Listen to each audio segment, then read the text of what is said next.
अस्सलामुअलैकुम and welcome back to another video. दोस्तों, उम्मीद करता हूं कि आप लोग बिल्कुल ठीक ठाक होंगे। दुबई की एक कंपनी नाफको, जिसका नाम आपने जरूर सुना होगा, ये फायर फाइटिंग और फायर अलार्म में एक्सपर्ट है और ये फायर फाइटिंग का प्रोजेक्ट करती है। तो इसी प्रोजेक्ट के लिए बहुत सारी वैकेंसी आई है, उसी के बारे में आपको जानकारी देने वाला।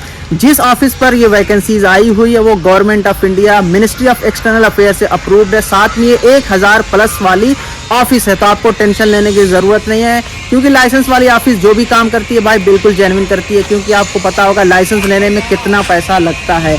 तो जो सबसे पहली वैकेंसी है वो है आपकी पाइप फिटर की। 250 बंदों की रिक्वायरमेंट है और सैलरी है आपका 1200 से लेके 1500 रियाल। साथ में आपका ओटी है 8 घंटे के बाद, यानी इंडिया की अगर आप बात करें तो 27,500 से लेके 34,500 रुपया बनता है 8 घंटे का। ओवर टाइम करोगे आप तो थोड़ा बहुत और कमा सकते हो। कंपनी आपको रूम देगी, ट्रांसपोर्ट देगी, मेडिकल देगी, 2 साल पे आने जाने का टिकट देगी, सब कुछ मिलेगा, लेकिन खाना आपका सैलरी में इंक्लूड होगा। और खाने में आपका कम से कम 250 दरहम, इंडिया का 5 से 6,000 रुपया जाने वाला है। तो यानी अगर आप ओवर टाइम का पैसा निकाल लो तो ओवर टाइम का आपका खाने से निकल सकता है। बाकी 8 घंटे का आप 27,000 से लेकर 34,000 तक आप कमा सकते हैं पाइप फिटर में। अगर इतना इंडिया में कमाते हैं तो फिर मेरे हिसाब से जाने का जरूरत नहीं है।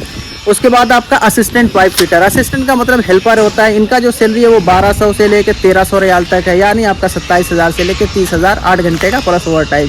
उसके बाद फायर अलार्म टेक्नीशियन, 200 बंदों की रिक्वायरमेंट है, 1500 से लेके 1800 रियाल दरहम तक, यानी 34,000 से लेके लगभग 41,000। उसके बाद है फायर फाइटिंग टेक्नीशियन, इनका भी सैलरी सेम है 1500 से लेके 1800 तक। उसके बाद assistant fire alarm technician, assistant fire fighting, इनका भी जो सैलरी है वो 1000 से लेके 1200 प्लस ओटी है। उसके बाद इलेक्ट्रीशियन ELV, 100 बंदों की रिक्वायरमेंट है, 1500 से लेके आपका 1800 दिरहम तक, यानी 34,500 से लेके 41,000।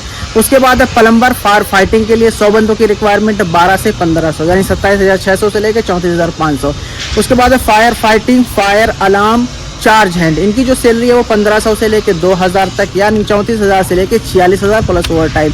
उसके बाद fire fighting and fire alarm supervisor, इनकी ये जो 1600 से लेके 2500, यानी 36,800 से लेके लगभग 57,000 तक। तो जिस भाई के पास भी चाहे इंडिया का या गल्फ का एक्सपीरियंस है इस फील्ड से related, fire fighting, fire alarm और जो भी मैंने बताया है, वो इंटरव्यू देने के लिए जा सकता है। Pataliputra overseas consultancy private limited करके पटना बिहार में ये ऑफिस है, गवर्नमेंट ऑफ इंडिया से अप्रूव्ड है, लेकिन शायद इनका कुछ चार्ज होता है भाई, तो आप एक बार जाके पता कर लेना अगर आपको इंटरेस्ट है, क्योंकि बाहर जाने में वैसे भी अगर आप विजिट पे भी जाओगे तो 50,000, 60,000, 80,000 रुपया खर्चा होता ही है। तो अगर आप ऑफिस के भी थ्रू जाते हो तो कोई बात नहीं है, लेकिन यही है कि ऑफिस जेन्युइन होनी चाहिए। आपको नंबर सब कुछ दिख रहा होगा, आप इंक्वायरी भी कर सकते हो। अगर है सब कुछ तो आप एक डॉक्यूमेंट बना के आप इंटरव्यू देने जा सकते हो। मिलते हैं नेक्स्ट वीडियो में।